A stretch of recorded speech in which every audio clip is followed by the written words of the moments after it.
semuanya, di video kali ini kita akan belajar tentang grup faktor pada materi kuliah struktur aljabar. Jadi pada materi kali ini kita akan bahas kembali materi yang sebelumnya, yaitu coset, teorema Lagrange, dan grup normal. Coset dan teorema Lagrange. Definisi 1. Relasi A ekuivalen B modulo H adalah suatu relasi ekuivalen pada grup. Kelas ekuivalen yang memuat H dapat dibentuk sebagai bentuk HA adalah himpunan H dikali A, di mana H elemen dari si H disebut koset kanan dari H dalam G. Dan bila AH adalah himpunan A dikali H, di mana H elemen H disebut koset kiri dari H dalam G. Unsur A disebut generator dari koset tersebut. Untuk lebih paham, kita masuk ke contoh soal. Misalkan G dengan operasi penjumlahan modulo 4 adalah suatu grup dalam H yang anggotanya 02 adalah sebuah subgrup dari G. Tentukan koset kiri dan koset kanan dari H dalam G. Nah, yang diketahui itu grup dengan operasi penjumlahan modulo 4. Nah, modulo 4 ini anggotanya yaitu 0, 1, 2, 3. Jadi generatornya itu yaitu 0, 1, 2, 3. Dan H atau subgrupnya yaitu 02. 0 tambah 0, 0, 0 tambah 2, 2. Begitu juga 1 tambah H dan 2 tambah H. 3 tambah H itu sama dengan 3 ditambah 0, 2. 3 tambah 0, 3. 3 tambah 2, 5. Dalam modulo 4, hasilnya 1. Lalu kita cari koset kanannya, yaitu H ditambah A. Untuk A-nya tadi, anggotanya itu 0, 1, 2, 3. Untuk H tambah 0, itu sama dengan 02 ditambah 0. 0 tambah 0, 0. 0 tambah 2, 2. Jadi hasilnya 02. Begitu juga H tambah 1, H tambah 2. Untuk H tambah 3, 0, 2 ditambah 3. 0 tambah 3, 3. 2 ditambah 3, 5. Dalam modulo 4, hasilnya 1. Jadi dari hasil perhitungan tadi diperoleh 0 tambah H itu sama dengan H tambah 0, yaitu 02. 1 tambah H sama dengan H tambah 1 sama dengan 13. 2 ditambah H itu sama dengan H tambah 2, itu 02. 3 ditambah H itu sama dengan H tambah 3, yaitu 13. Jadi dapat disimpulkan koset kiri itu sama dengan koset kanan. Dari contoh tadi, bisa kita lihat bahwa koset itu mempunyai unsur-unsur yang sama banyak. Nah, jadi kita akan gunakan hasil itu untuk membuktikan teorema yang terkenal dari Joseph Lagrange. Teorema 1, teorema Lagrange. Bila G adalah suatu grup terhingga dan H subgrup dari H, maka orde H membagi orde G. Buktinya, misalkan koset-koset kiri dari H dalam G membentuk partisi dari G, sehingga G dapat ditulis sebagai gabungan dari koset-koset yang lepas atau disjoint sebagai berikut. Grup sama dengan A1H gabung A2H gabung A3H sampai gabung AKH.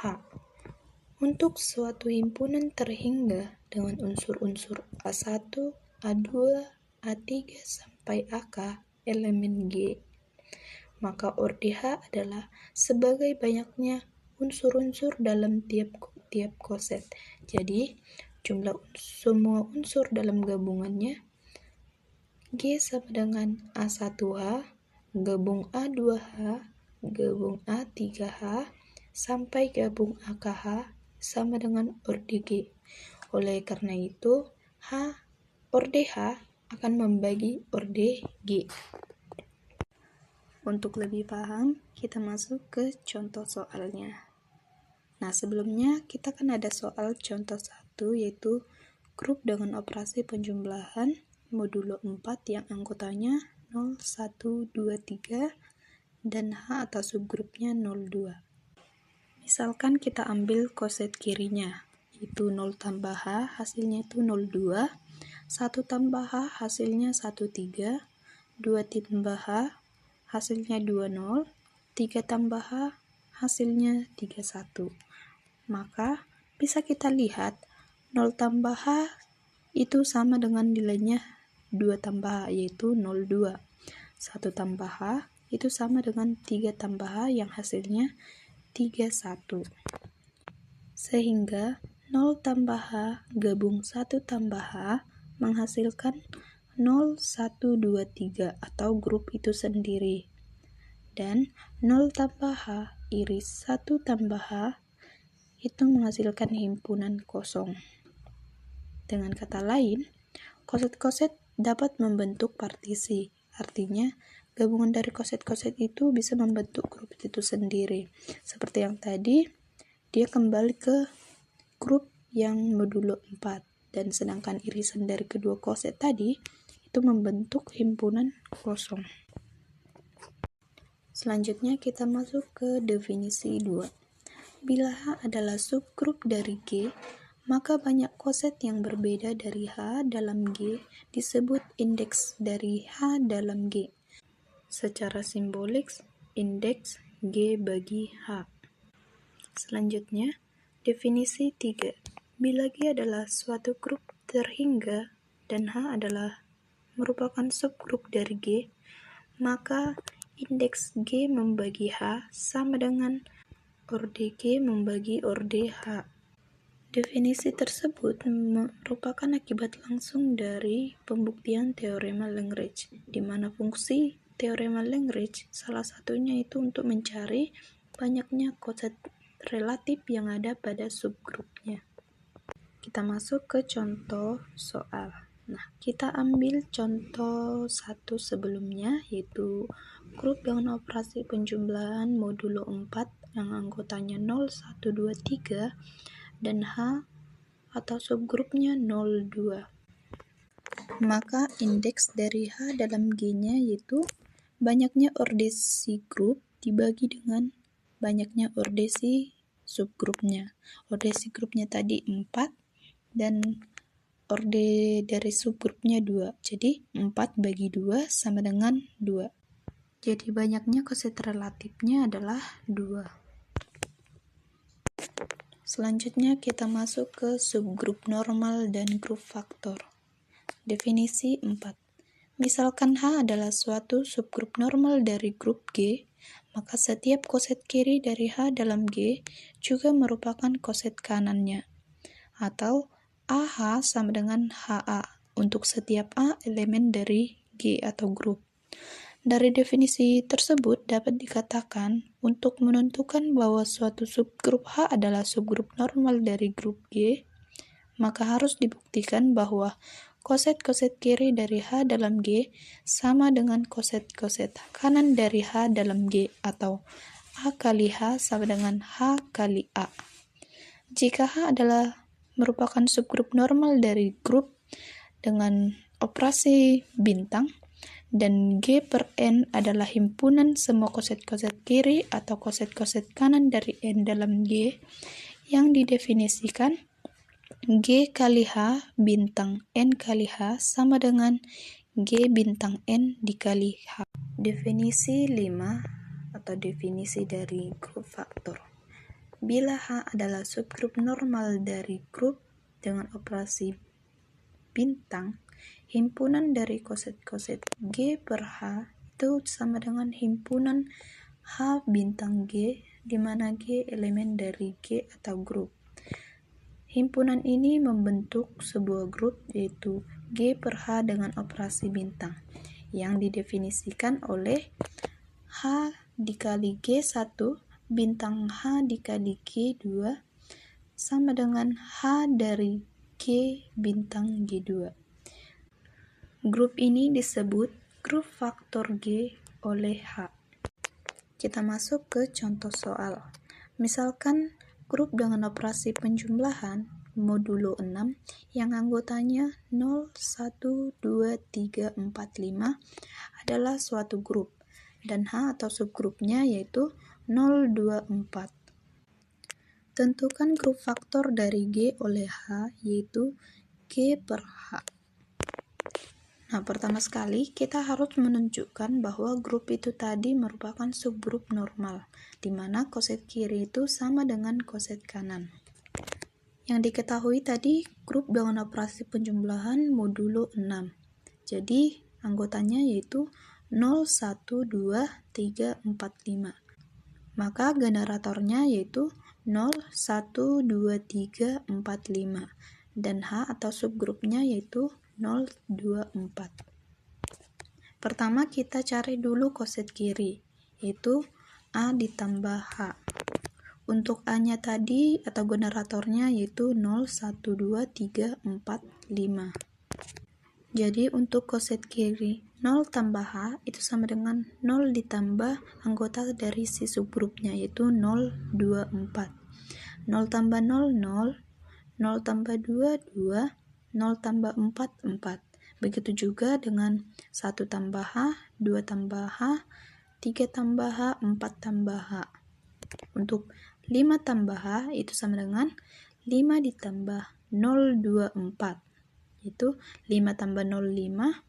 5 tambah 2 hasilnya 7. Dalam modulo 6 sisa 1. 5 tambah 4, 9. Dalam modulo 6 sisanya 3. Jadi hasilnya 5, 1, 3. Lalu kita cari juga koset kanannya, yaitu H ditambah A. Untuk A-nya tadi, anggotanya 0, 1, 2, 3, 4, 5. Nah, kita cari untuk H ditambah 0, yaitu anggota si subgrupnya 0, 2, 4 ditambah 0. Itu 0 tambah 0, 0. 2 tambah 0, 2. 4 tambah 0, 4. Begitu juga seterusnya sampai H tambah 5 yaitu 0, 2, 4 ditambah 5. 0 tambah 5, 5. 2 tambah 5, 7. Dalam modulo 6 sisa 1. 4 tambah 5, 9. Dalam modulo 6 sisa 3. Jadi hasilnya itu 5, 1, 3. Dari hasil tadi kita peroleh koset kiri itu sama dengan koset kanan. Buktinya 0 tambah H itu sama dengan H tambah 0, yaitu hasilnya 0, 2, 4. Begitupun 5 tambah H itu sama dengan H tambah 5, yang hasilnya 5, 1, 3. Sehingga subgrup yang anggotanya 0, 2, 4 merupakan subgrup normal dari grup G, karena si subgrup itu berada di dalam G. Sekarang kita akan menentukan grup faktor G oleh H yang dibentuk dari subgrup normal yang tadi. Itu indeks G per H itu sama dengan orde G dibagi dengan orde H. Orde dari si grupnya tadi ada 6 dan orde dari si subgrupnya ada 3. Jadi 6 dibagi 3 sama dengan 2. Jadi banyaknya koset relatif dari grup faktor tersebut adalah 2. Untuk pembuktiannya bisa kita ambil koset kiri dari grup tadi. Itu 0 tambah H, itu 0, 2, 4 sampai 5 tambah H itu 5, 1, 3. Nah, bisa kita lihat 0 tambah H itu sama dengan 2 tambah H dan 4 tambah H. Itu hasilnya 0, 2, 4. Dan 1 tambah H itu sama dengan 3 tambah H sama dengan 5 tambah H, yang hasilnya 1, 3, 5. Jadi ada 2 koset relatif, yaitu 0 tambah H itu sama dengan H yaitu 0, 2, 4, dan 1 tambah H sama dengan 1, 3, 5.